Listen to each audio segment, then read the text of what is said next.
Bismillahirrahmanirrahim.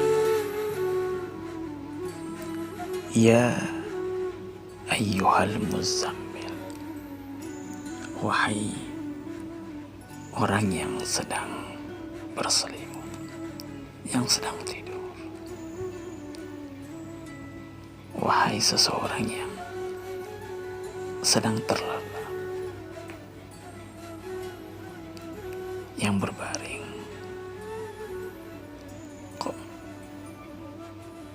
bangkitlah, bangunlah.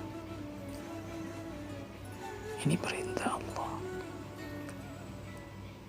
Allah menyuruh kita, walaupun khitab ini, ucapan ini, perintah ini kepada baginda Rasulullah, tetapi perintah ini menyeluruh kepada siapa saja, kepada umat Rasulullah. Ketika Anda sedang membaca ayat ini, berarti engkaulah yang dipanggil oleh Allah. Ya ayyuhal muzammil, wahai engkau yang sedang membaca Al-Quran, lihat dirimu. Terkadang dirimu terlelap dalam tidurmu. Engkau asyik dengan selimutmu, engkau lupa untuk mendirikan salat malam. Engkau lalai pada saat itu. Sedangkan Allah sedang menantimu di malam hari. Hadza yaumul liqa, kata Allah. Allahu Akbar. Ini jam-jam perjumpaan. Kalau engkau ingin berjumpa dengan Allah, kalau dirimu memang benar-benar ingin dekat dengan Allah, ingin menjadi kekasih Allah, ingin merasakan kehangatan Allah, cinta Allah, tidak ada cara lain selain engkau harus bangun di malam hari. Di situ bukti kalau kita itu benar-benar mencintai Allah. Ini sudah menjadi tradisi, menjadi satu amalan. Rasulullah saja diperintah oleh Allah, diperintah. Qumil laila, bangunlah di malam hari, wahai baginda Rasulullah. Tinggalkan selimutmu, tinggalkan kelalaianmu. Ini selimut terkadang bisa bermakna apa? Kelalaian. Kalau kita lagi dalam keadaan tidur, ya kita lalai, kita nggak memahami apa-apa. Bisa saja orang tidak dalam keadaan tidur, zahirnya nggak tidur, tapi batinnya yang sedang tidur. Maka disuruh bangun oleh Allah, bangun. Makanya untuk bangun malam hari itu, Masya Allah, susah benar, nggak mudah itu bangun malam hari. Makanya hanya orang-orang yang sudah punya komitmen besar itu, orang-orang yang memang menyadari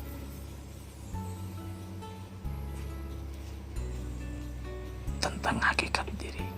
Jadi,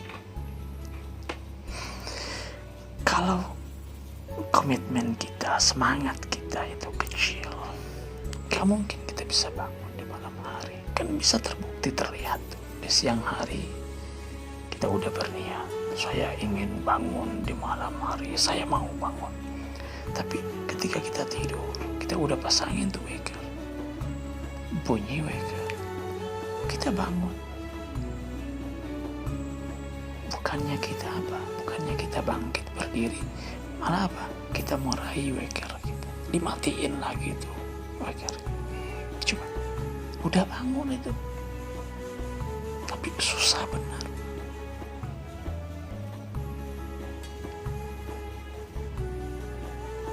Makanya ini tanda-tanda ya, kalau orang ingin menjadi pesuluk, katakanlah seperti itu, ingin dekat dengan Allah, wajib merutinkan amalan ini. Perlahan-lahan memang gak bisa sekaligus.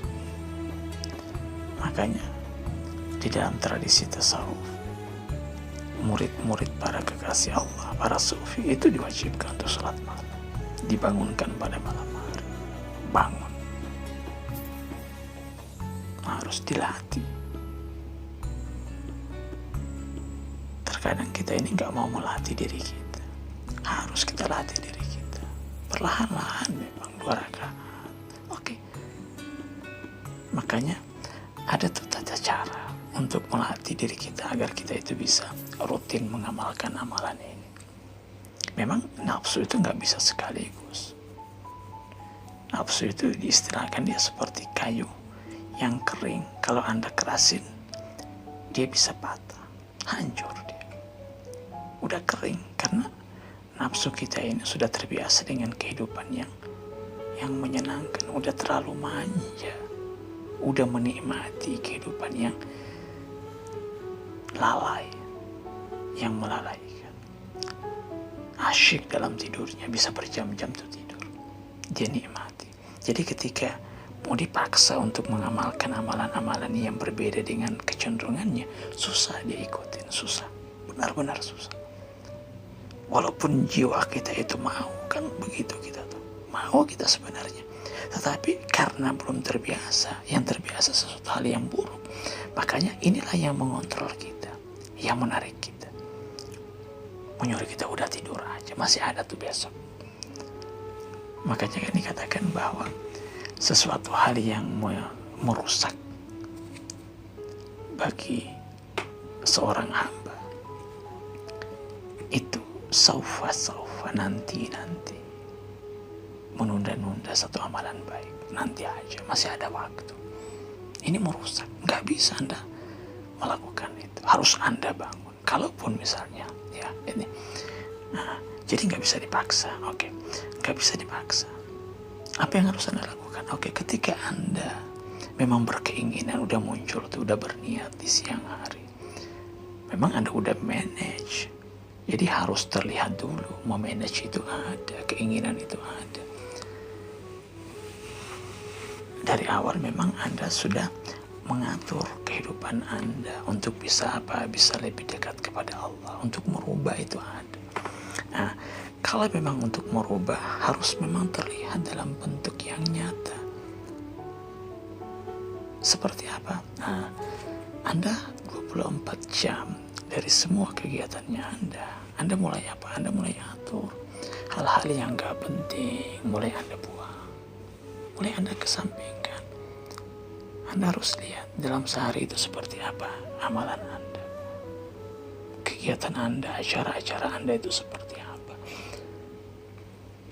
Udah sering saya katakan, misalnya kalau dalam sehari itu kita punya majelis, misalnya ya majelis di luaran, bisa sampai 10, kan begitu, dari pagi sampai malam hari majelis kita tuh, majelis ilmu bisa sampai 2-3 didatangin.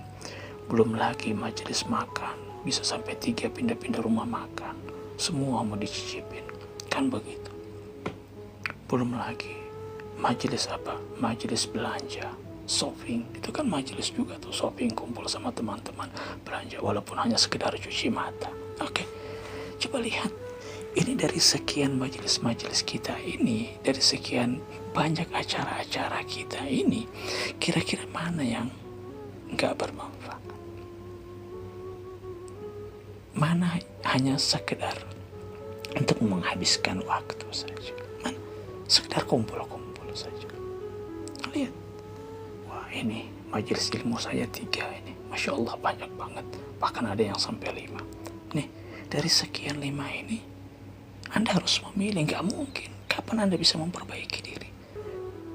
Belum lagi Anda mengurus ini dan itu, mengurus rumah tangga Anda. Terkadang saking banyaknya majelis taklimnya seseorang, dia gak punya waktu lagi untuk mengurus apa, anak istrinya, anak suaminya. Enggak.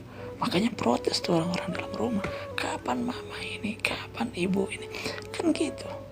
Ya, itu haknya mereka sebenarnya. Jadi harus kita atur. Apakah memang di majelis ta'lim itu benar-benar ada manfaat yang bisa kita dapatkan atau tidak? Lihat, ada dalam salah satu doa dari baginda Rasulullah,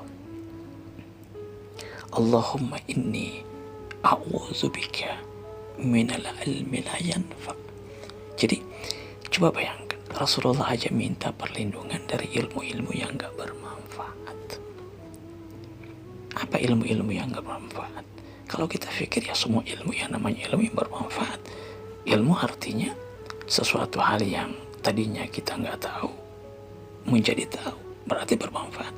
Tapi kenapa Rasulullah mengatakan kepada kita, Allahumma inni a'udzubika minal ilmi la yanfa, berarti ada ilmu-ilmu yang gak bermanfaat. Apa ukuran bermanfaat tidak bermanfaatnya sesuatu? Sederhananya begini aja. Sederhananya bahwa kita ini kan punya tujuan hidup. Lihat tujuan hidupmu. Lihat, untuk apa?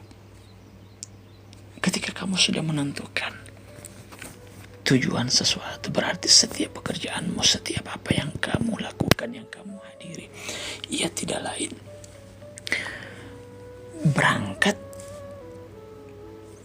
dari apa? Dari sesuatu hal yang bisa mendukung tujuanmu itu untuk bisa mencapai tujuanmu. Kalau ada perbuatan, ada amalan, ada kegiatan, ada acara, tapi kemudian apa? Kemudian menyalahi tujuan kamu, berarti apa? Ini sesuatu hal yang tidak bermanfaat. Begitu saja. Apa yang kamu inginkan dari belajar?